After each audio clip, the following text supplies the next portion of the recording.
front of this beautiful work. And Charlotte, you're going to tell us when. We are recording. Recording, great. All right, so just about on time. So welcome everybody to the inaugural spring sessions brought to you by our dear department. Many of you, I think some of you are alums and some of you are working on being alums. But the spring sessions is basically an opportunity that's for you, mostly for students, to really have a chance to have a dialogue with folks who are in the profession, alumni, industry leaders, friends of the program, etc. And it's an opportunity to talk. It's not a lecture in the sense of, here's my work, and so I hope that means that you will feel comfortable jumping in and asking questions. We have some questions that we're going to be talking about, but we're here in our new facility. I want to recognize Mr. John Stewart, who is... Hello, and welcome everybody. I'm an honorary member of your department because I admire you all so much. Well, I would like to consider myself an honorary member. Absolutely. For many years, John has supported our efforts, and he continues to do so. We're very thankful, John. And some of our faculty, Ibru Ozer, Jano in the back. Welcome, alumni turned faculty, Casey Parrales, and Bryce Donner, who joined us this year. So thank you, and thank you, Charlotte, for helping us out with everything. So and Colette. Where's Colette? Special events manager. Where's Colette? Right here. There you are, Colette. Colette, thank you again for helping us out, and hopefully this is a setup that we'll continue to do many times in the semester. Stay tuned for the announcements. We have 7 such sessions planned. The next one is going to be this coming Thursday. And we have many more, so I hope that you will join us. And again, thank you for making this possible, Colette, John, everybody. All right, so I thought, who better than Elizabeth, Ellie. Ellie graduated, I think, a little over 10 years ago. That's right. Thanks for the reminder. I think, yes, I know. I think, I remember Ellie in many classes as being one of these students that is always challenging you to stay ahead, because no matter what you put in front of her, she always outdid and outpaced you. So it's very special to have you. And so Ellie was born and raised in Colombia. That's right, Bogotá, Colombia. And her ancestry is Dutch. My father is hence Dutch. Hence the name Vandillewijn. Yeah, you almost got it. Vandillewijn, but Vandillewijn, okay. You're getting there. 10 more years, you're getting It's taken me 10 years. But Ellie grew up in Colombia, and she came into our program, and I think a couple of things stand out. Not only, I think, your dedication over the years, your passion for what you do, but also an incredible sense of responsibility, which I think is reflected in some of the work and the foundation, the nonprofit foundation, the World Foundation, which we'll talk about a little bit. She started as soon as she graduated. She got hired probably before she graduated, and she is now her own boss. Business owner, and some of the beautiful work that we're scrolling through is hers and has her signature on it. So congratulations on all that. Thank you. Thank you so much. I appreciate being here. So the format is to have a few questions, and then again, as we get going, if you have any doubt or want to know a little bit more, please jump in. So let's begin, I think, before landscape architecture. I'm very nervous. Why? You were family here. It's good to see new faces. We love to see people that have been around before, but it's still a little nervous. I care about these things, so that's a good sign. Yeah, absolutely. So, but maybe we can start, maybe take us back to before you even thought about landscape architecture. We all know it's a field that we discover in kind of unusual ways. You know, everybody has a story. What is your story? How did you get to this? Well, I think I share this story very similar to many of the students, which is, you know, I studied architecture, applied to the School of Architecture, and it was suggested to me to try landscape architecture because of my portfolio. I actually didn't get into the architectural department. I was devastated. I went to a park, cried, thought my life was over. My family was going to disown me. But I think a lot of us have the same story, right? That we're, you know, some of us have an idea of what landscape architecture is, and some of us just kind of get pushed into it. And, you know, till this day is the best thing that has ever happened to me career-wise. But yeah, simply, my portfolio was more of a landscape architecture, flavor. And I was introduced, asked to speak with you, and I was introduced to the faculty, and, I decided to go for it because I've always liked the outdoors. My father is a retired forest engineer from the United Nations, so I always had, this outdoorsy, feeling inside me. So it was a perfect match. So from the beginning, from day one, it was challenging. I was very confused. I was like, I don't know any trees. I don't know what I'm supposed to be doing.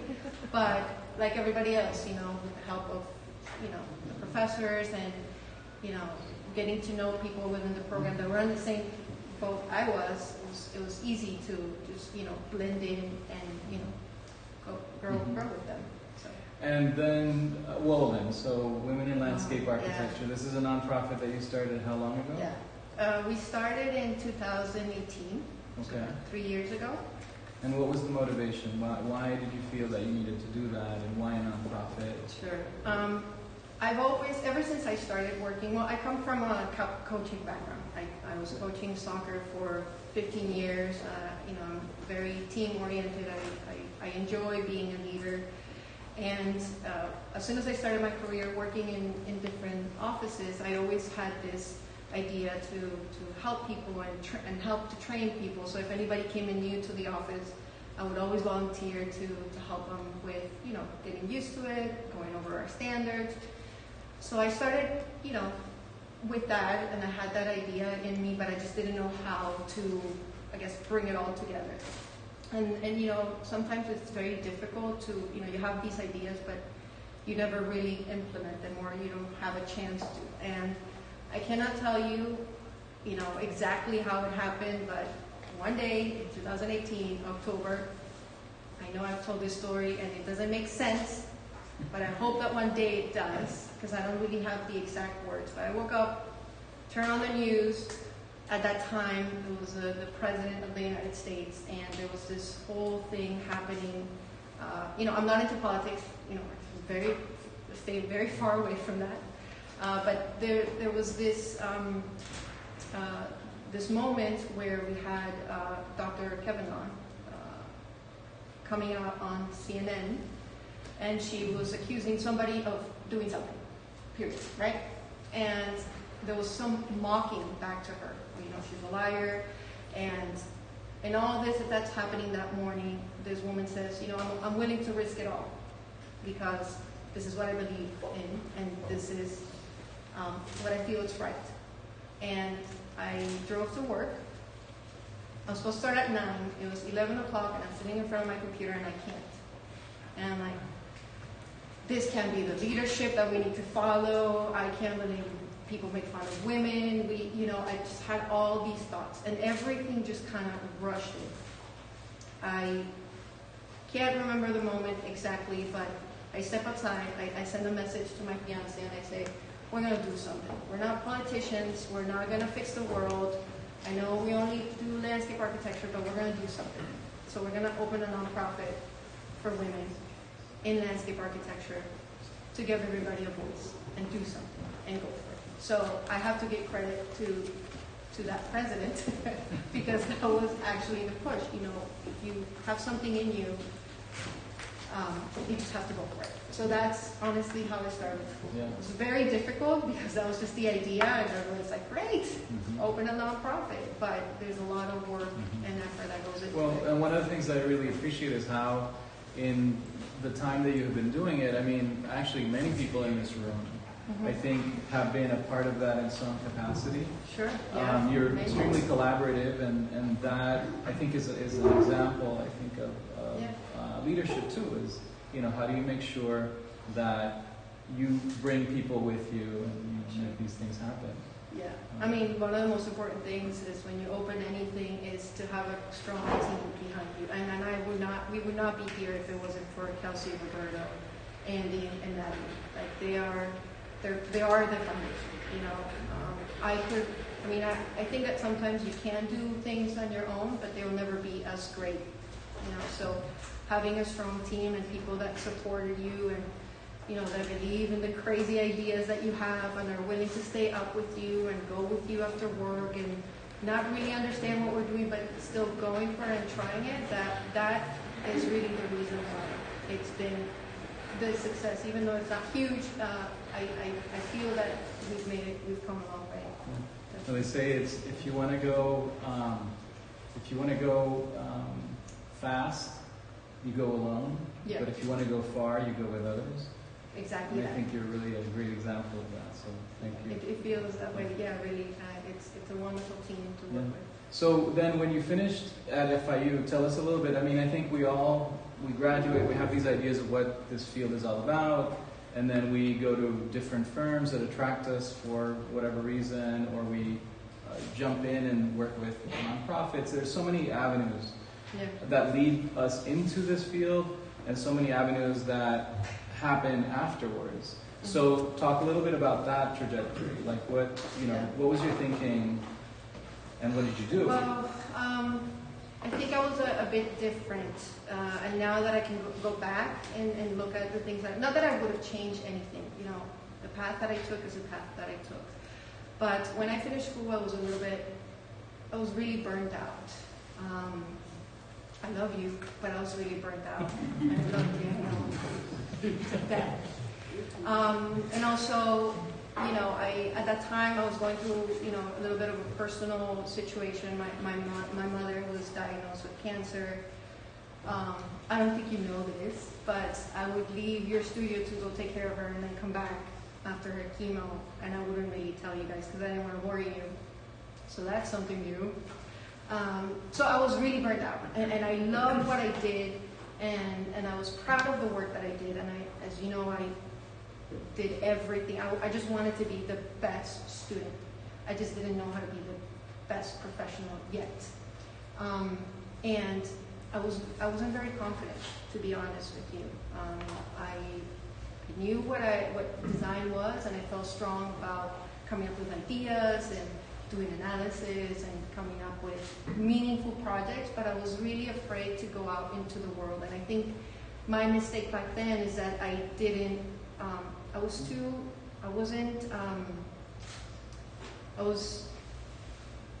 I'm trying to find the right word.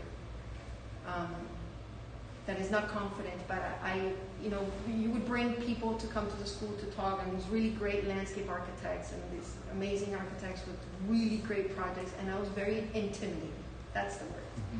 So when I was going to school, I was in my little cocoon, you know, and I liked what I did by myself, but I was always afraid to come out. So when I finished school, I took a month off.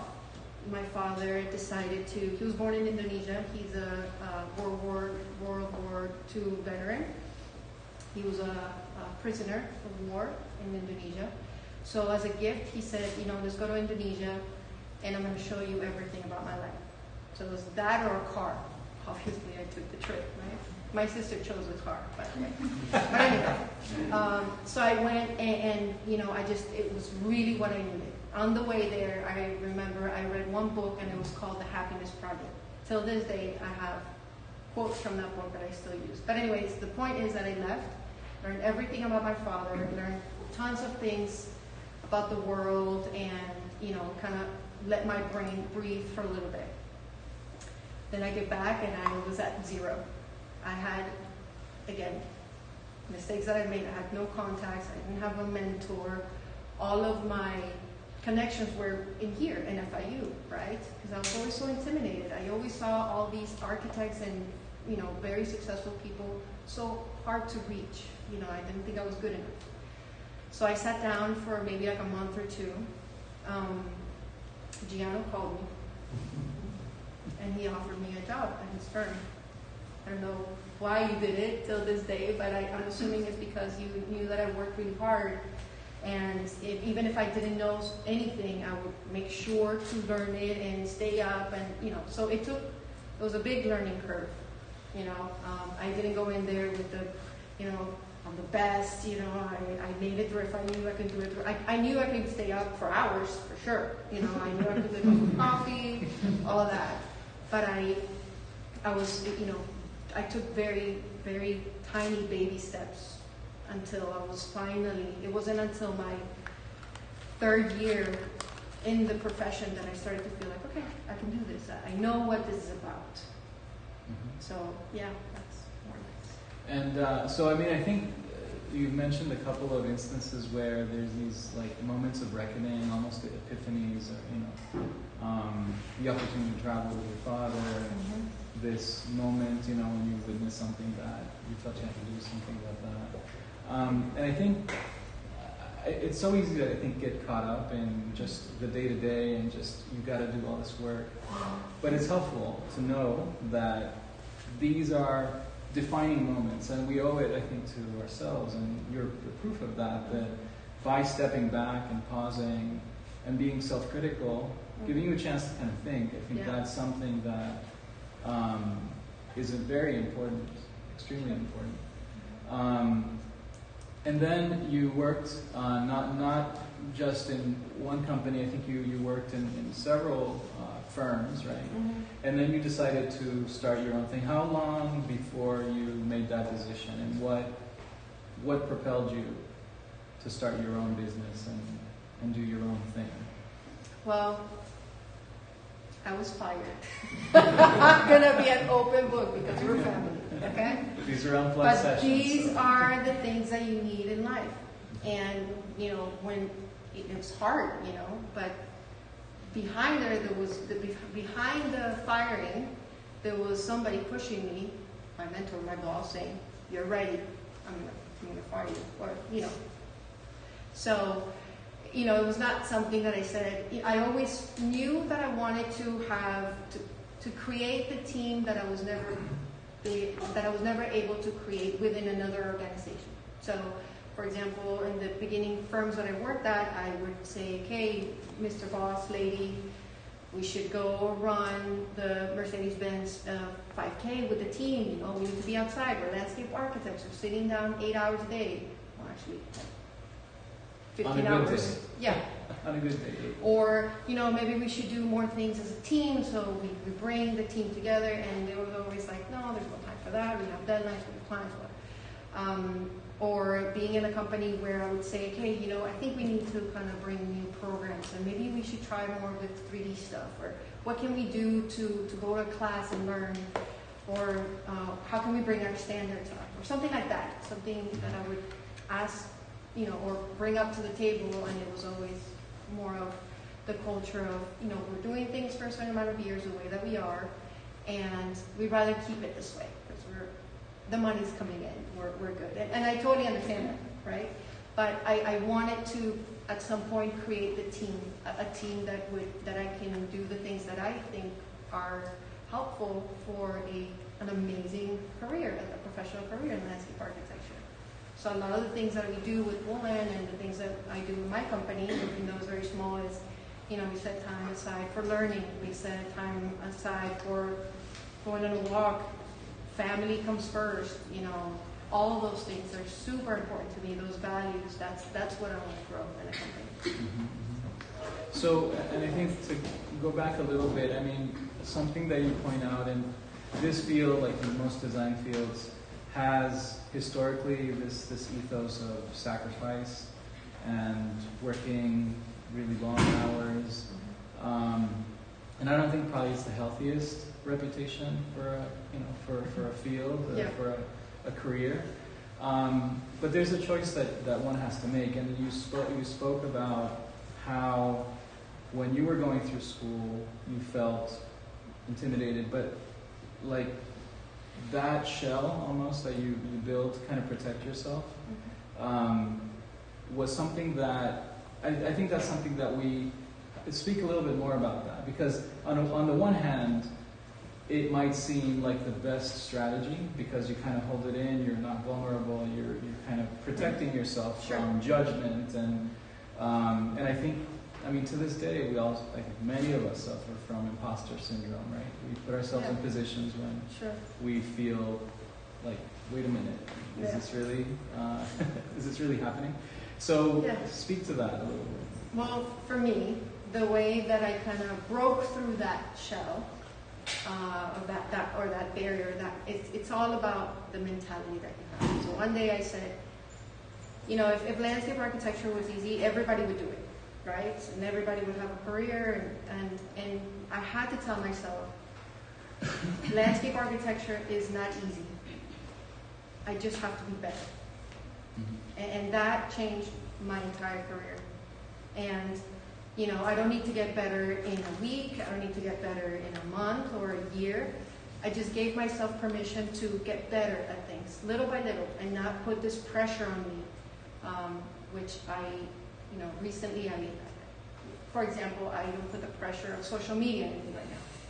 There's so many people out there doing amazing things and amazing projects, and, you know, if I want to know something about the outside world or what is happening in Australia, which are amazing projects, or what's happening in Southeast Asia or Europe, I'll go look for it. I'll look for that information, and I'll read an actual magazine, but I stay away from social media because that puts a lot of pressure on me. Why am I not having this influence? Why am I not being as good as this architect? Why don't I have these many awards? Why don't I come out on TV? Like, I can't live like that. So anyways, the point is that you can get better. You just have to give yourself permission to get there. And it's not going to happen overnight, you know, and confidence grows as you keep practicing your craft and you keep moving forward. And so that's how I personally broke through it. You know, it's not easy. No, not, you know, you ask any of your family members or anybody that doesn't know landscape architecture, or you show them a project or you show them an idea, they're like, how did you come up with that? You know, it's not easy, but you know, with practice, you can always get better. How important has it been, and maybe you can give us some examples of things that are not, I guess, considered landscape architecture, for you to do things that are outside of the craft, outside of this thing that you have committed your life to? How do you use that? What do you do? What kinds of things do you do outside of this world? Well, to be able to do that, I had to train myself to be disciplined and to tell myself, if something is important to you, like when you're dating somebody, right? And you want to go on a date, but you have a deadline, you care about that person and you want to go on a date, you're going to make sure you finish the deadline and you go. So, but, you know, that's not motivation, that's not, I'm so motivated to, you know, motivation you're going to have sometimes. Discipline you can have always, and you could always get better. So I discipline myself. So a good example of that is when I was working in my last firm, I read a book, because I was, after COVID, I was like, you know, we had a situation where I was in the hospital and all things sort of come up and you rethink life and stuff. But anyway, so I read this book and it's called like the 4-Hour Week or something like that. And I was like, you know, I need to make sure that I do all my work at my job and I have enough hours to work on the nonprofit because it's important to me. So I disciplined myself enough that after a couple of months, I would work 4 days a week, and then Fridays I would work, Friday, Saturday, and Sundays I would work for the foundation. So for me, that's how I make it happen. And sometimes I need a break from landscape architecture. I mean, I cannot talk to you about plans and concepts all day long. I really need a break. So now what I try to do is be done with all my work by Thursday. It's a lot of work, and if I have to push hard, I push hard. But on Thursdays, you know, I want to go play golf. Why? Because I hear that rich people play golf, so I'm teaching myself how to play golf. Because I want for a client to call me one day and say, you know why you work so hard? let me fly you to our villa somewhere and let's go play golf. And I want to say, yes, of course I can do it, you know. Or if Natalie needs help in her business, she has a little juice bar. Maybe a month ago, I said I have all these ideas and I needed to stop doing concepts for landscape architecture. And I said, I'm going to create a menu, an item on your menu. And she was like, what do you mean? And I said, yeah, you know, I just have this idea that if we mix your Brazilian background with my Colombian Dutch background, we can make something great. And it's up on her menu today, you know? And, you know, it's a little distracting things that help you, you know, and it's like the way that I reward my body, you know, to do a lot of hard work. And you know, coming up with a menu piece is also hard work, because then I'm there doing the Photoshop, the concept, and like, what do they do? But it's fun and it's relaxing. But it's a reminder that if I discipline myself to do the things that sometimes I hate to do, because I have to do it to make money, but then I reward myself with the good stuff, you know, and that's family, friends, and, you know, love. And so, you know, the Lowland is now, I guess it's 4th year, right? Yeah. 2018. And how do you see it evolving, and how do you see this relationship between that and this wonderful work that, you know, you're doing? How do they complement each other?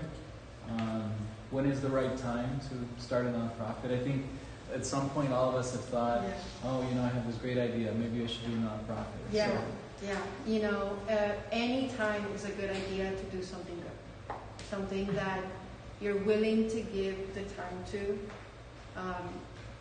and you know, the goal of our foundation is to bridge that gap between education and the workforce. Why? Because everybody that we talk to, there's this learning curve, and there's gap between, you know, what you go to school to do and when you end up doing in the real world in landscape architecture. I mean, there's a lot of things you carry with you, but there's still a lot that we need to help bridge, right? And until I feel that we've connected that, then we're going to see what it's going to flourish into. But there's so much work to do and so many projects to help us make that tie, that, you know, it's going to evolve. You know, it's so free and so open-minded that it's going to evolve into whatever it needs to be. You know, my dream is that it goes down to the next generation, and they take it and they do what needs to be done at that time, whatever is needed to happen, right? Just to keep going with landscape architecture, because it's always changing. There's always priorities. There's, you know, the world has so many things that need help with, that this foundation is it's a free platform to do that, you know? So that's the goal. So maybe let's change the topic a little bit into speaking about the process. You know, your particular, you know, you've been at it 10 years. Being in school is one thing. Working in a firm is one thing. Doing your own thing is another. But all of that, I think, is clear from the work that, you know, you're sharing with us, that there's clearly, I mean, a process. There's an aesthetic. There's something that makes you do things a certain way. Can you talk about that? How do you go about the design process, and maybe how has it changed, you know, in the time that you've been you know, doing it? Going into the real world, it's a little bit intimidating because, well, first of all, one of the things that we have lectures about, and we come back to the next generation to talk about, is that there's a process to get to a certain level, right? And it's going to be very rare that you're going to be hired by any company and they're going to say to you, all right, thank you for coming in, see your office, please, you're the new lead designer of the firm. You know, you have to go through a process. And I think that was the shock for me, right? You know, I came from a very, you know, concept design oriented background, and I thought that that's what it was all about, right? So when I got to the real world, and I'm like, where am I going to do my concept drawings? You know, and you know, one of the things that I missed to do when I was going to school is really understand what that process is, right? And where do you start, and how you move up. You know, it's almost, I don't want to call it a ladder, but it's, you know, you go through stages. You know, you start with what a company needs you for the most, which everybody here knows it's going to be production, right? They're going to need you for production work, right? But you don't always need to be there. You know, you get to a level and then you move up to the next level. And maybe you take a little bit more responsibility and maybe you start going to client meetings and you start to help with, you know, other things that are maybe more graphic, and then you do more, you know, you keep going up and up and up. So a great example of that for me when that moment happened is I started working, I think it's the second firm that I work at, and I'm there for maybe, I want to say maybe a year and a half. And I started to just get really bored because every day was predictable, right? You show up, you do production work, you sit there for 9 hours, sometimes 15 hours, and you know, you have to do all this technical AutoCAD work, and then you print it, you give it to your principal, they draw on it, they tell you change this, and, you know, red lines, right? And I just started to get very discouraged. And it wasn't until my mentor, my boss at that time, I said, you know, I'm just getting really tired. Like I can do so much more. I am good. You know, I can go to the sites and I can design and I can do all that. And then she just said to me, the day that I give you a drawing and you give it a task and you give it back to me, and it doesn't have any of my red lines, then you're ready to go to the next step. And then it clicked. So within a month, my drawings were perfect. You know, no, my mind changed. It shifted, right? I'm not a drafter. I'm a designer. So when I'm drawing and I'm doing everything I need to do on the computer, I'm thinking, how are they going to build this? Do they understand what I'm trying to say? Are my line width correct? So, you know, you saw the difference in my drawings. I wasn't there to just do a 9 to 5. I was there to grow. Mm-hmm. So until you have that mentality, you're going to stay, you know, at a certain level. Now, don't get me wrong. There's people that, and I have nothing against that. There's people that love to do drafting, and there are pieces of art, and I'm not good at all. I'm not good at production. Sometimes when I meet somebody that is, and they really are good at their craft, that's also valuable, you know, to a company. Some people don't want to take a responsibility. Some people want to be leaders. Some people just want to, you know, do a certain activity in their office, and that's how teams work, right? Some people are drafting, some people are graphics people, some people are the presenters, some people are the lead designers, and all that combined is what makes a great team, right? But for me, I knew that I wasn't going to be that. I needed to be, you know, on another level because I wanted to be a designer. I wanted to work with people. So maybe you think, I want you to think about maybe some of the projects that have been the most satisfying, the most rewarding in your mind. What distinguishes a great project that you feel really vested, that to this day you remember very well? I mean, there's the other ones as well, but... Yeah, no, definitely. There's always projects, but for me, the satisfaction comes when it's built and you have your client or whoever you're working for coming up to you and telling you, thank you so much. This is beyond what I could have expected. I don't have you know, every project comes with its own challenges and its, you know, the ups and downs. You know, every project that I've done, I've just done it with everything that I have in me. You know, I don't stop until I give it my all. So there hasn't been a project where I say, you know, this gave me a better feeling than another one. Or there's always lessons learned. There are projects that I look at and I'm like, okay, I should have done a little something different. You know, learn from those mistakes and make it better next time. You know, just last week we just finished a project in Fort Lauderdale, and you know, it was a really big project. I mean, in terms of price, it was my most expensive property. The house was valued at, I think, $15.9 million, and the landscape was, you know, very big number. And you know, I was going there every day and making sure that everything was going right, and it didn't feel right, until the wife comes up from the balcony and she says, you know, this is exactly what I wanted. My job is done. Pay me. You know? So that, for me, it's the satisfaction.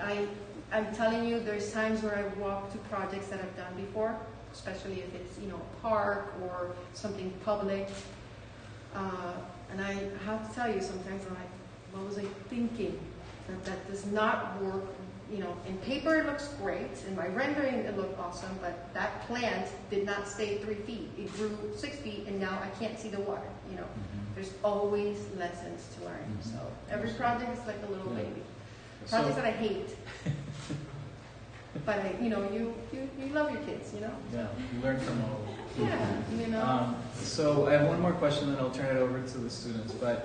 And maybe this is a way to kind of prime the thinking about their, you know, where they are. And granted, yes, it's been 10 years, but Yeah. I'm sure you can remember things that you would have done the same and things that you would have done differently as a student. You know, pitfalls, success stories. Yeah. What can you start that conversation? Yeah. Oh, if I could go back. I mean, again, I don't regret anything of my journey because it's made me who I am today. And you know, one of the things I wish I would have done earlier was look for a mentor. Like I said, I was very intimidated. I don't know why. You know, I'm an outgoing person, but I was always so afraid to go up to somebody because I had everybody on a pedestal, you know. So having a mentor, and there's so many people in the workforce that are willing to mentor people because we want to share this information. You know, we don't want anybody to go through what we went through. Why? Why waste the time? You know, it's time and money and mental health and all that. So mentoring would be a big thing that I wish I would have looked for earlier. And it doesn't always have to be a professional. Like in landscape architecture, it could be a professor or it could be anybody, you know, that can you know, show you the ropes about the real world and things like that. And the other thing is, you know, my mental health and really taking care of that. And the reason why I think I failed at that is because I didn't allow myself to look weak, right? So I always kind of pushed extra hard, and that hurt me in many ways. Because we would say, let's say we would stay in studio and we would work for, I don't know, I think my top times were 4 days straight in the studio. Don't do that. Right. And then, you know, I felt proud that I was able to sustain that strength, but then it messes with your mind, right? And not only your well-being and stuff like that, but, you know, after 4 days of not sleeping, you can have the most beautiful project in a paper, but when you go talk about it, it's silly. You have no words. You know, it's something that I've actually learned from Kobe Bryant, this basketball player. You know, this basketball player that I look at all the time. Like, he's like, I get up and I work out 2 hours, and then I go home and I eat and I work out 2 hours and this and that, and I'm just getting good at my craft and then I heard one interview with him one day, and he's like, man, you know, I worked out so hard that the day that I had a game, the most important game, I was so exhausted that I didn't perform. I had all the skills, I knew all the moves, but when I had to go out there and show and play, I wasn't able to because I wasn't sleeping, because my mind wasn't clear. So just doing things, you know, to the extreme, it's never a good thing. So that's a lesson that I brought with me today.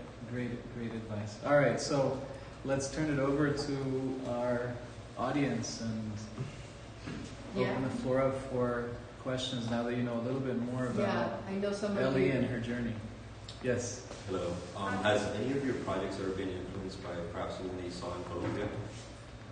My projects, by things that I saw in Colombia, yes, lots of stuff. But typically what I'm influenced by is by the conversations and the relationship you create with the client or the person that's looking for that project. But let's say, as an example, I had a client that has a Colombian background and is, you know, typically somebody would say, you know, it reminds me of my childhood in Colombia, and then I can connect with that, and I'll tell them I know exactly what you want. And yeah, but I draw inspiration from everywhere. Okay. Thank you. Yeah. Priscilla? Thanks, Chris. What would be your advice to students trying to start their career in landscape architecture? What would be my first advice? be okay with getting to know who you are and what works for you, and forget about what the person next to you is doing. Honestly, that is the number one thing you need to learn. Like, what works for you and what you like, right? Tons of us, have this syndrome that you call, or some sort of syndrome of, looking at the person next to us. Oh my God, they're so talented. Oh my God, I'm never going to be like that. But you need to give yourself permission to say things like, that's awesome, and that's your talent. But I have my own, and 4 years or 5 years, it's a good time to learn that. I mean, you're not going to learn it all. Once you get to the real world, you're going to keep exploring that. But getting to know what you really like and finding out why you're doing landscape architecture, it's a great thing to do while you're starting your career. Why is it that you're doing this? Because that's what's going to drive you to keep going when it gets hard. The one. Yes. Two-part question. Yeah. First, when did you realize you wanted to be a designer at a younger age? And the second question is, what is your biggest failure in the industry? Oh, good one. First question, since I was I grew up building little homes, little shack houses. Is that what you call them? In the trees? In Tree Colombia, houses? where I was a little girl, I never played with dolls or did anything that's girly. I don't know why. Well, no, I know why.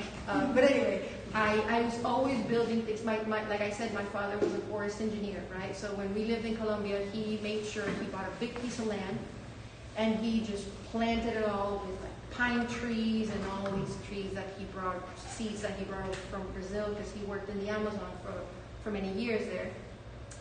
So I was always building stuff. I wanted to build little shacks for my friends to come over and have teas, and building ramps to go on my bike. I'm very tomboyish, So I always knew that I wanted to be an architect. At that time, I didn't know landscape architecture.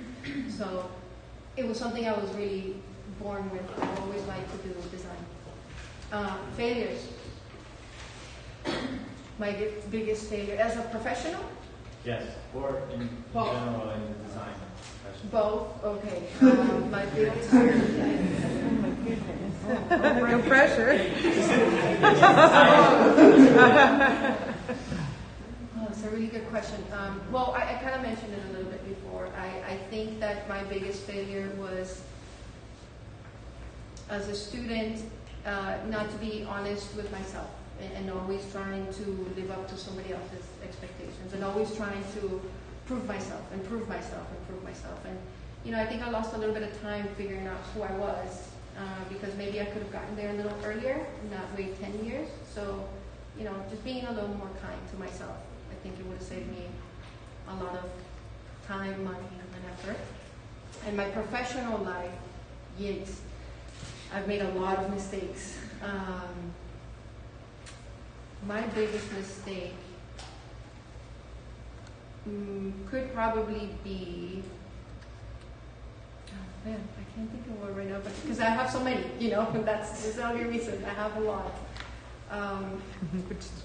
My biggest mistake, that I would say I've done in my professional career, is not speak up when I wanted to be heard, or when I knew I had to say something, whether that was, listen, I need a raise, or listen, I've been working nonstop for 90 hours, 80 hours, and I kind of need a break. I would just not say anything and just keep going and let people, step all over me. It doesn't happen now, but it did for a long time, and that's it's taking a toll on my health, and it's expensive, Anyway. Good questions. Yeah, good question. Yeah. Knowing what you know now, if you're a student that's about to graduate, say next month, what's the number one skill that you would try to develop?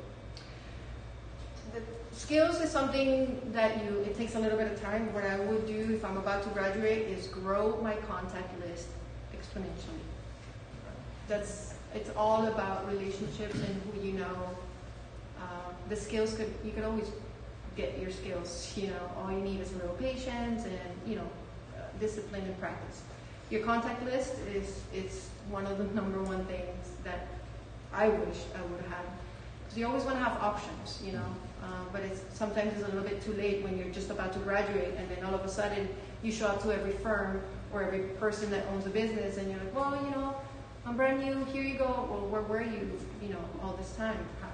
You know, it's a relationship you need to build. So that would be my message. I would say too that the skills and building your network, these are things that are really very related, almost two sides of the same coin, because recognizing what your limits are, recognizing the skills that others have, and knowing how that network can help complement you. You know, it's I think this idea that we have to know everything, you know, all the time, Yeah. you know, is really flawed thinking. But the network, and like I said, you know, Yeah. making sure that you can pick up the phone and you know who has that knowledge, right?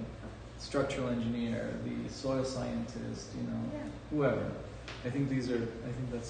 Yeah, and I think that one of the things that, you know, at least that we do in the foundation that I found, not that I found, but I've seen that is most helpful too is, you know, picking up the phone and talking to professionals and saying, you know, not an interview or anything like that, just, hey, do you have, you know, an afternoon that we can go have coffee and I'd like to show you the work that I did for school.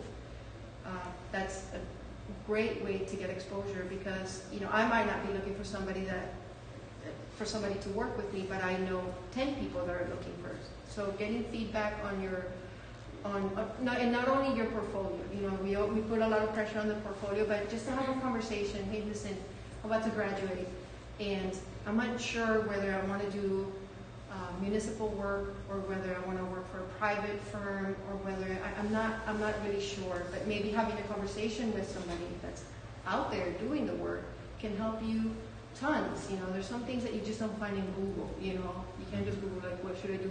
You're going to read articles and stuff, but when you talk to people, they're most likely going to give you their honest feedback and tell you, you know, the good and the bad about whichever route you take.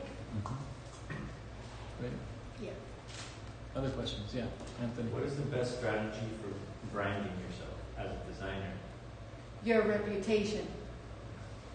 So the reason why I'm able to sustain a business by myself now is because I have people that are calling me that met me 10 years ago and they said, I remember you because you worked so hard on my project and now I want to hire you. And your reputation follows you everywhere.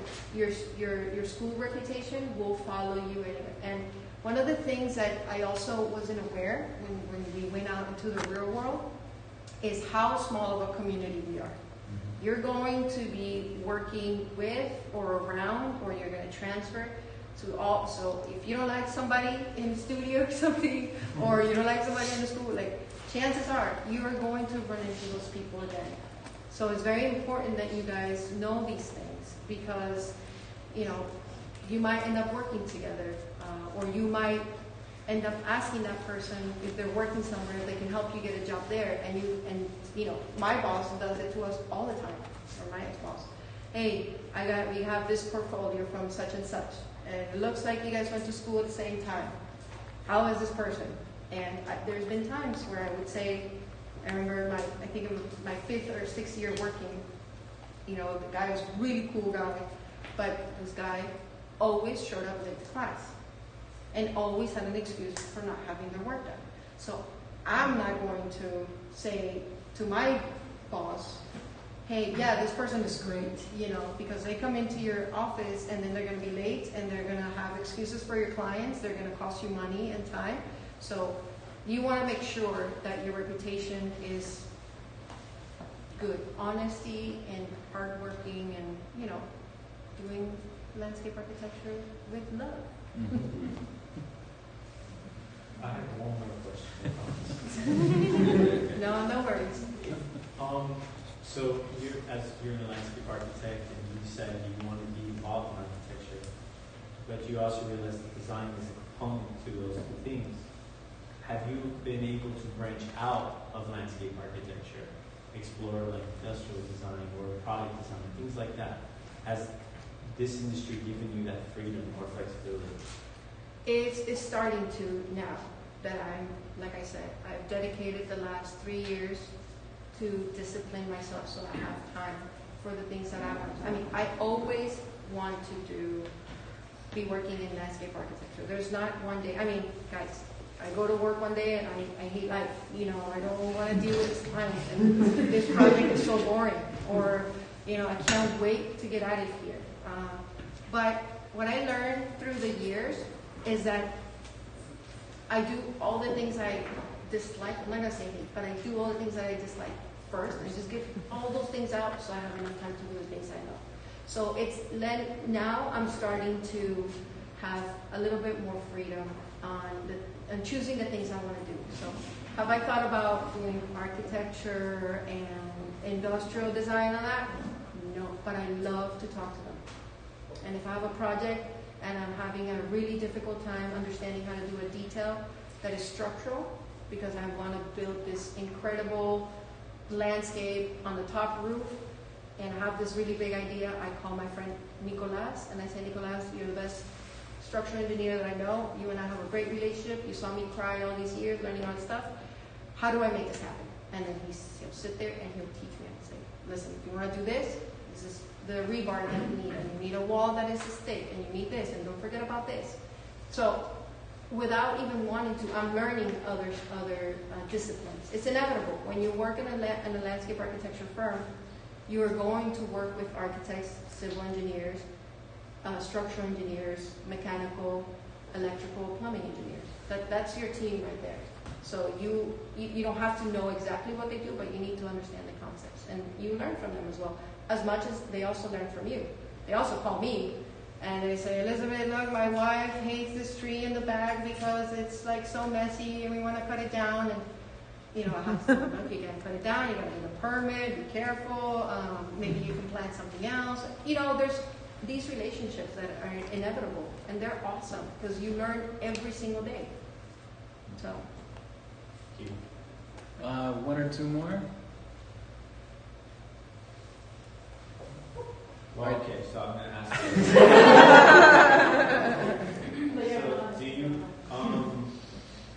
do you see, just to expand on the next question, question, do you see landscape architecture when it comes to urban design start to integrate into industrial components, industrial design, like mobility, things like that? Because right now, architecture is buildings, landscapes, that horizontal plane. Where do you see design going in the landscape profession? Okay, you're gonna have to break down that question a little bit for me. So, Where do you see how is industrial design going to tie in with landscape architecture? Because industrial design is really tied into infrastructure. Right? Yes.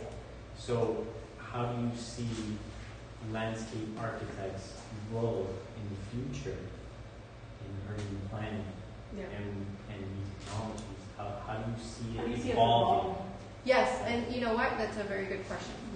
One of the reasons that I have a very important talk that I have with my team and with myself all the time.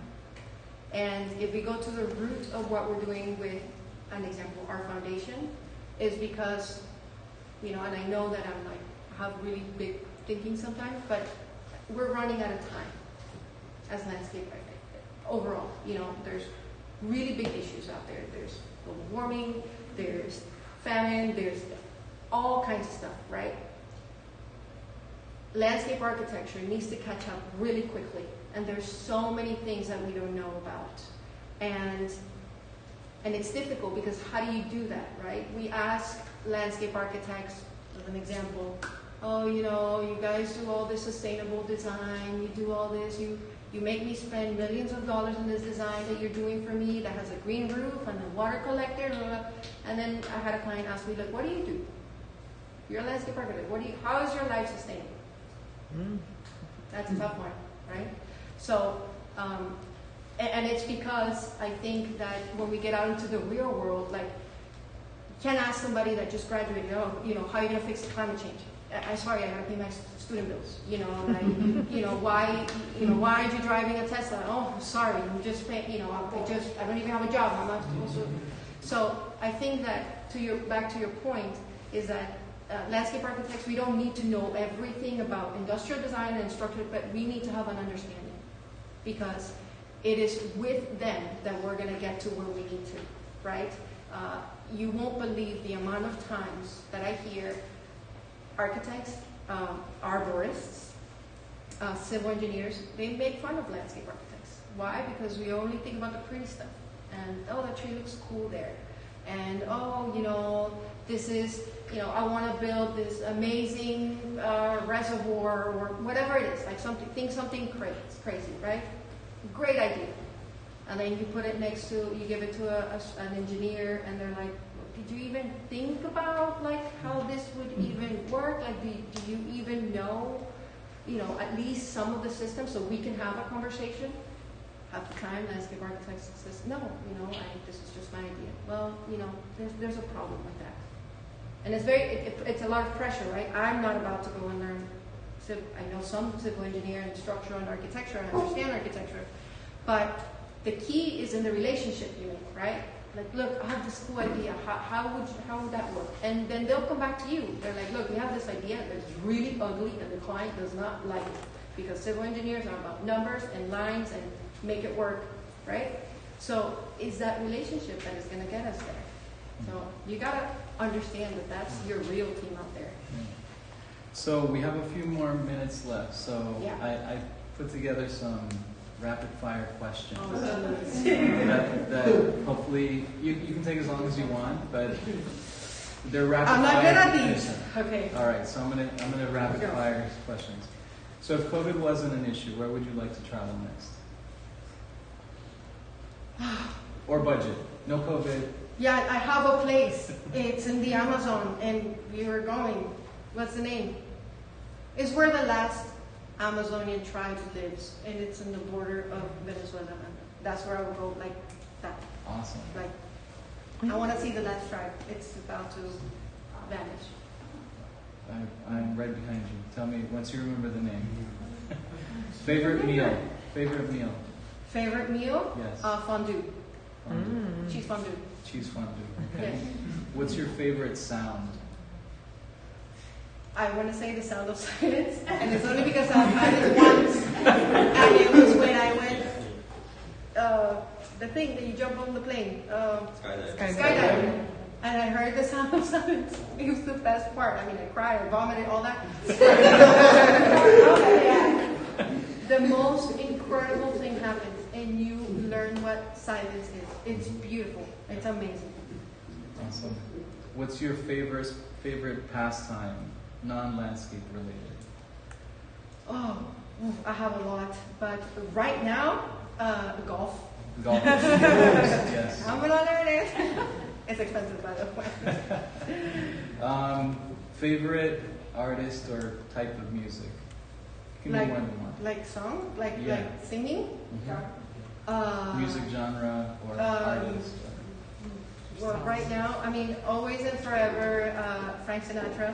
It's an all-time favorite. Nat King Cole. I don't know if you guys know Nat King Cole. I'm all about the old stuff. I don't know anybody new. My daughter knows everybody, but I don't know anything. I just hear like a lot of bad words on the That's why radio. you have that skill set in that network. You No, can ask your daughter. Yeah, I'm super old school. I listen to. Right now, I'm into white noise when I'm working, and I listen to epic soundtracks, movie soundtracks, all day long. Natalie hates it. She's like, "It's terrible," but it feels good. Awesome. All right, last rapid fire. What are you reading or listening to now? Oh my goodness. Not music, but Yeah, I'm actually in between two books. I'm not crazy about any of them, but I'm reading the 48 Laws of Power. Green, Robert Greene. Really difficult to read. I'm like, I don't understand the laws of power. I don't want to have power, but it's interesting. It uses a lot of, it just teaches. It's a guidebook to how to create leadership and how to get what you want, and if you want somebody to do something, you do this. It's all over the place. And then a book was recommended to me that is called The Potato Factory. #1 bestseller in Australia. Everybody talks about it, so I started reading it just because I want to learn a little bit of the history of Australia back then in the 1800s, 1900s, back then. So yeah, those are the two things I'm reading. I'm not completely in love with it. The last book that I read about a month ago that really got to me was Tuesdays with Maury. Oh yeah. Cry, you know, it makes you think about life. So Awesome. So it sounds like Australia's on your mind. If I you know. want- I don't know why. And if I could be so bold as to recommend a book that is more or less, I guess, Okay. dealing with some of the time, but The Songlines by Bruce Chatwin is very Okay. landscape related. I read this book decades ago before I had any idea what landscape was. And what I loved about it is that in the tradition of the Aboriginal Indians in Australia, the native peoples have the walkabout, Mm.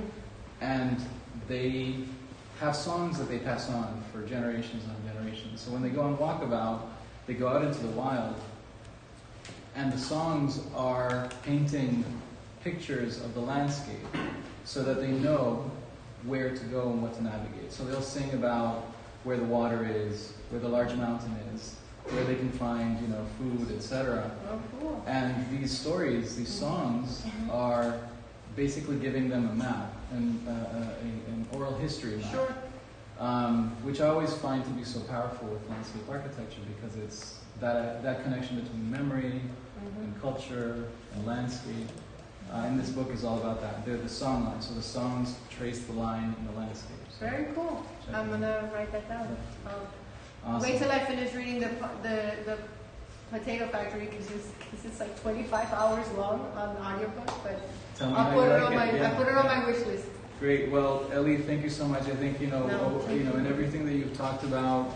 I didn't write these down, so I might miss some. But I think being honest with yourself, Yeah. I think, is a theme that runs across many of the things that you've talked about. The appetite for learning, knowing what you don't know. I really appreciate that. I think, thinking of you as a student, thinking of you now, that appetite to absorb and learn, I think that's something, that's the best shield, and I think that you Yeah. exemplify that. And lastly, the long haul. It's like this pressure to get things done right now, immediately, is almost like a false narrative. And taking your time, getting Take better. Your time, Don't try to be best, be better. I think that's something. Yeah, that- absolutely. Like really take your time because it's more rewarding at the end. Like once your body will tell you when you're there. And the process. You might fall, you might have the worst time, but you either fail or lose or something. But there's always learning opportunities and everything. So. I know that we live in the hack, is that what they call it? Oh, what's the hack to get this? I see people going on YouTube videos like how to design the landscape faster. I don't know, something like that. And it's not about that. You can't learn these things. You have to give yourself permission to try and fail and try and know what works for you and what doesn't. It doesn't. And if you learn that now, you're most likely going to land in a team that reflects those values. Yeah. And that is the goal. Awesome. Well, let's have a big Thank round you. of applause for Elliot.